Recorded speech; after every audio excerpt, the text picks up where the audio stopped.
DiMaggio, as a ball player, was very difficult to know. He was a loner. He said very, very little.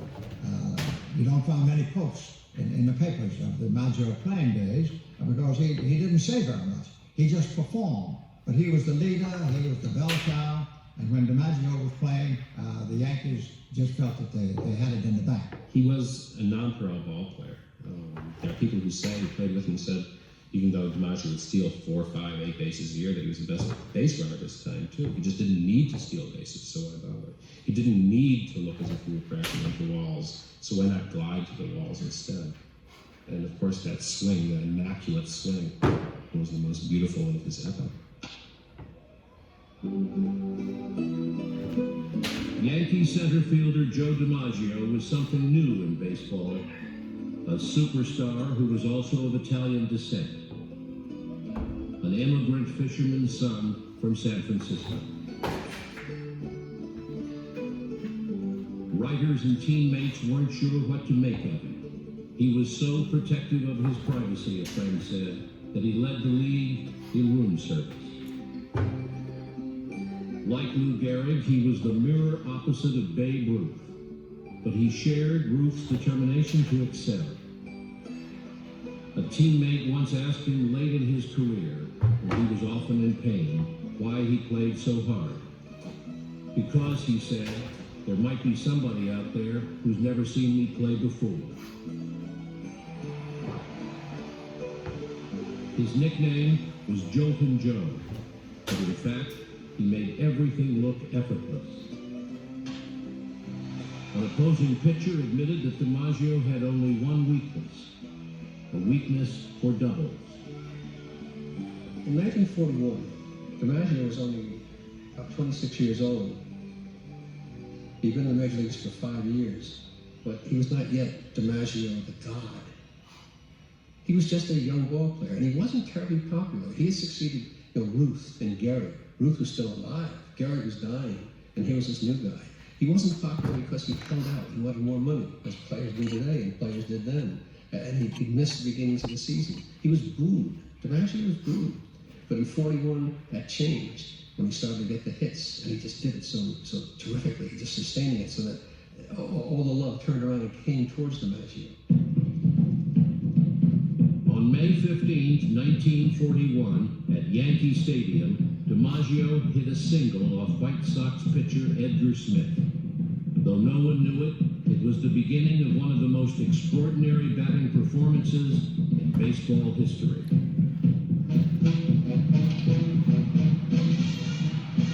He hit safely in 10 games in a row, then in 20. By June 10th, he had hit in 25 straight games, tying Babe Ruth's old Yankee record. On June 12th, he broke it with a double off Bob Feller.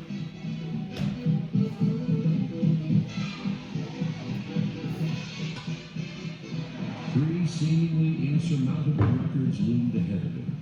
Rogers Hornsby's modern National League record of 33 consecutive games.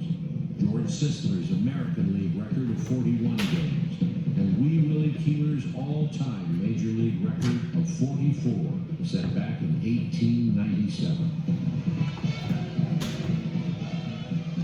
On June 21st, he reached 34, outdistancing Hornsby. Pitchers refused to walk him. It wouldn't have been fair, one said, to him or to me. He is the greatest player I ever saw. DiMaggio even looks good striking out, Red Sox slugger Ted Williams said. He didn't do that very often. During the entire 1941 season, DiMaggio struck out just 13 times.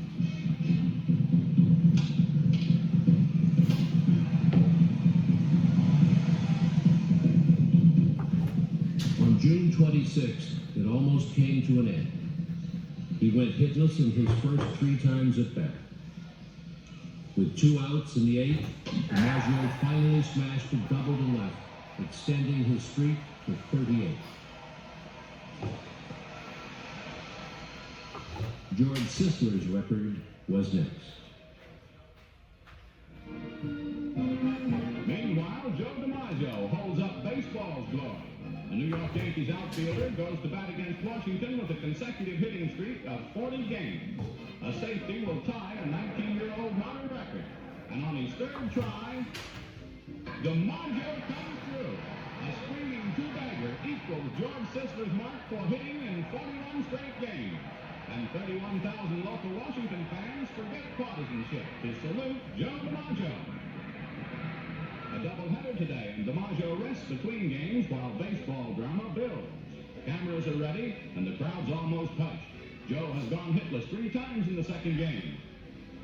Now here's the hit that makes it 42 games in a row for Jolting Joe. And everybody's relieved. Everybody has a pat on the back for baseball's slugging star. Even the umpire watching. As a team, the Yankees also boast a home run streak, but they're happiest over DiMaggio's great record. The kid from San Francisco's Fisherman's Wharf has come a long way, but this is his biggest moment.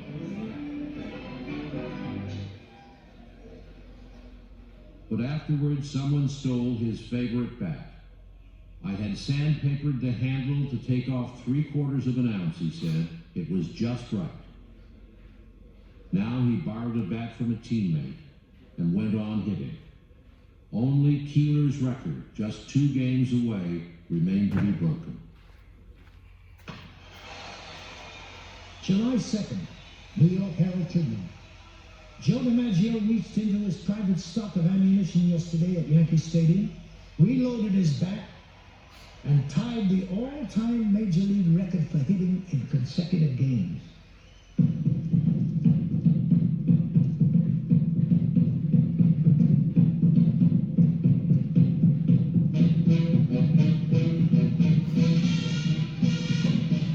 At Yankee Stadium on July 2nd, he hit a 3-run homer that soared over the head of Red Sox left fielder Ted Williams to move past Keeler. Now, every game added to the record.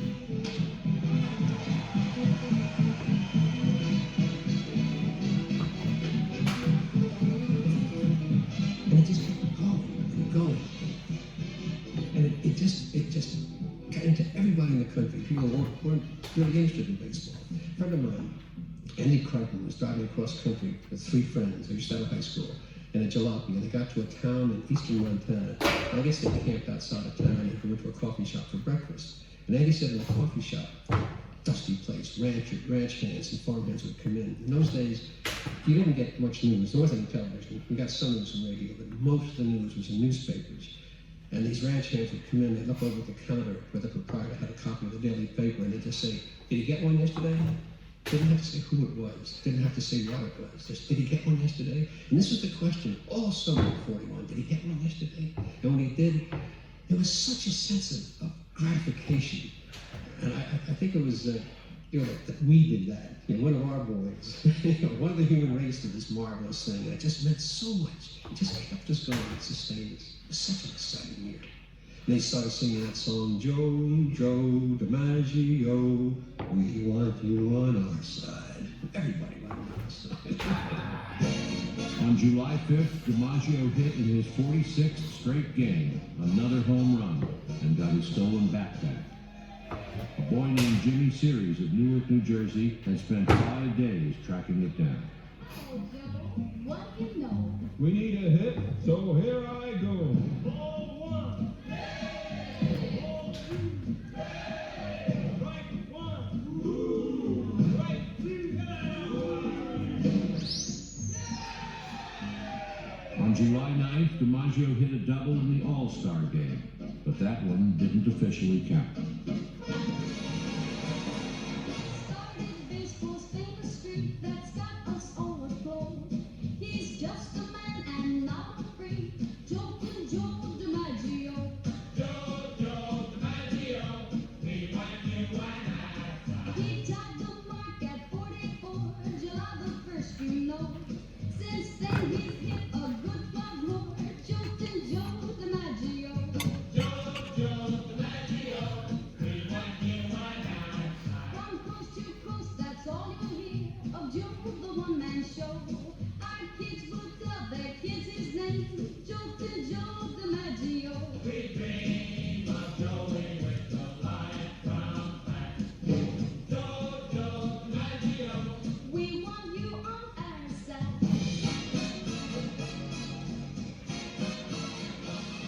In Cincinnati, Ohio, a history class voted him the greatest American of all time, ahead of George Washington and Abraham Lincoln.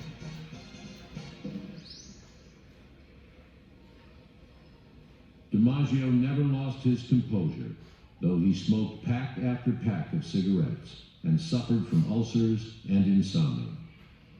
I was able to control myself, he later admitted, but that doesn't mean I wasn't dying inside.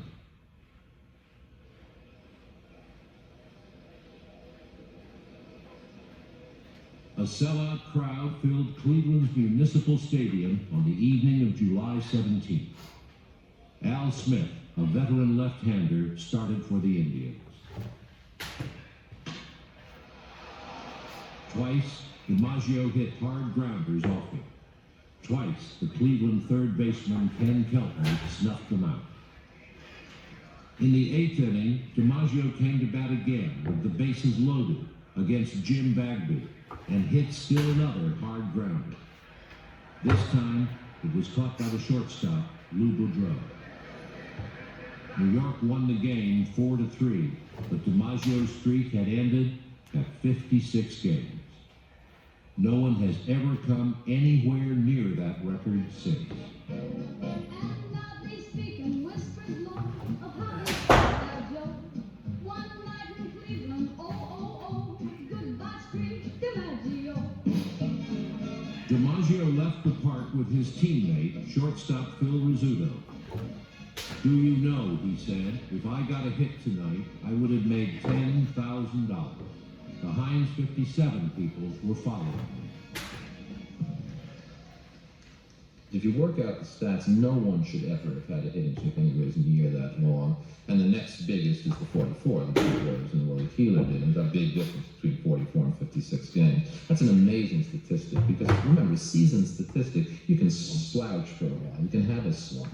But a hitting streak is consistency. You've got to get a hit every single day for 56 games. Astounding figure. Between May 15th and July 16th, Joe DiMaggio amassed 56 singles, 16 doubles, 4 triples, and 15 home runs.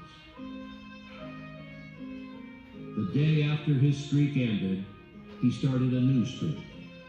He would hit safely in the next 16 games. When that streak ended, DiMaggio had hit safely in 72 of 73 games.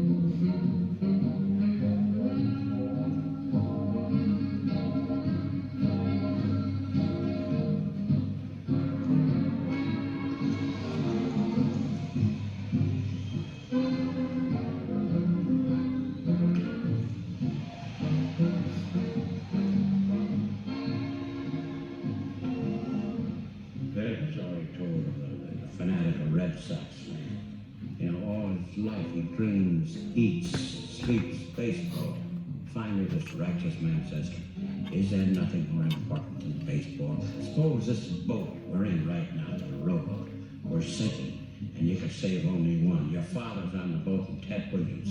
Whom would you save? The man looks at him and says, are you crazy? My father can't even bat 200. In the morning solitude of the clubhouse, long before game time, Ted selects his favorite model, a 35-inch bat weighing 34 ounces. With precision bounce, buggy whip snap, and a cut rod speed. The center of percussion in a bat is in the joy zone, a 7-inch area in the symmetric barrel. To solidify the barrel, the bat is boned. While a boned bat will not check or break in hot weather. The joy zone becomes iron hard and rings with a musical click when it meets the ball. To prevent the bat from escaping from his hands, Ted grooves the handle with a bottle cap.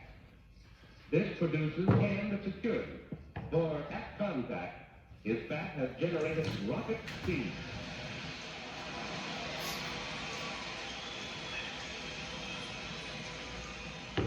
In late July 1941, with DiMaggio's streak over, the spotlight shifted to the cocky young outfielder for the Boston Red Sox.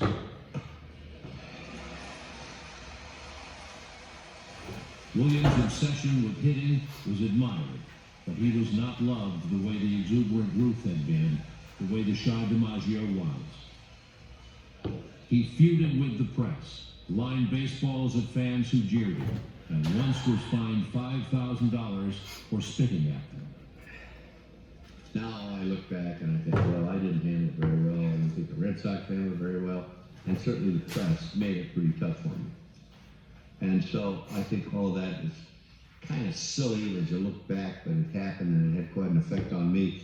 And sometimes I wonder if it didn't have a good effect, because I was mad at the world and mad at everybody.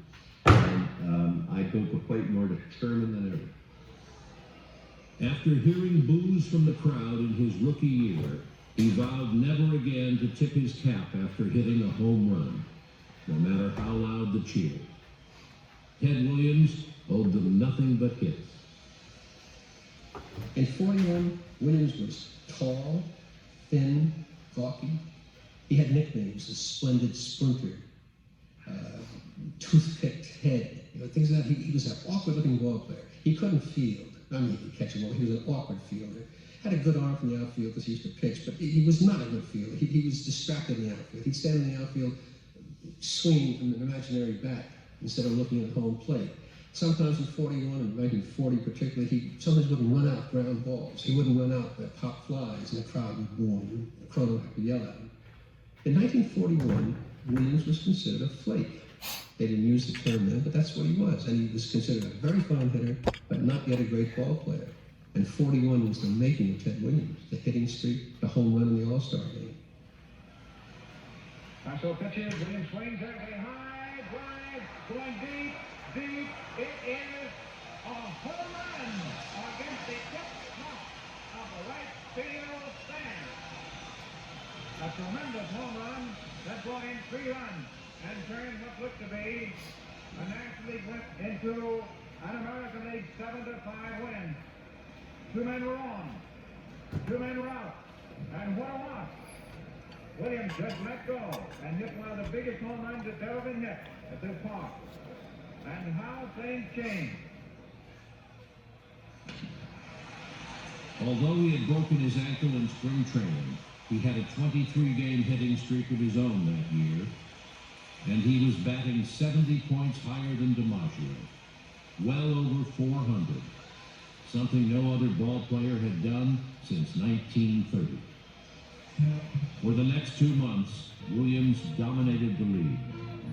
If I did, and catch, will you hold the ball?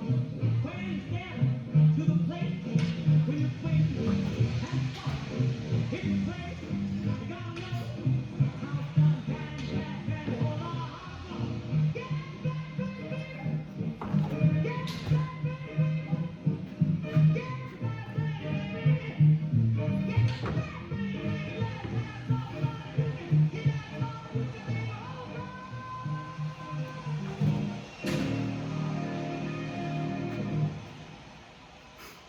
As the season progressed, my average was hanging up at 410, 12, 15, and that started to get a little notoriety. And of course, a lot of guys get into these streaks, and nobody takes notice till maybe the last 3 weeks. Now, this guy's got a chance.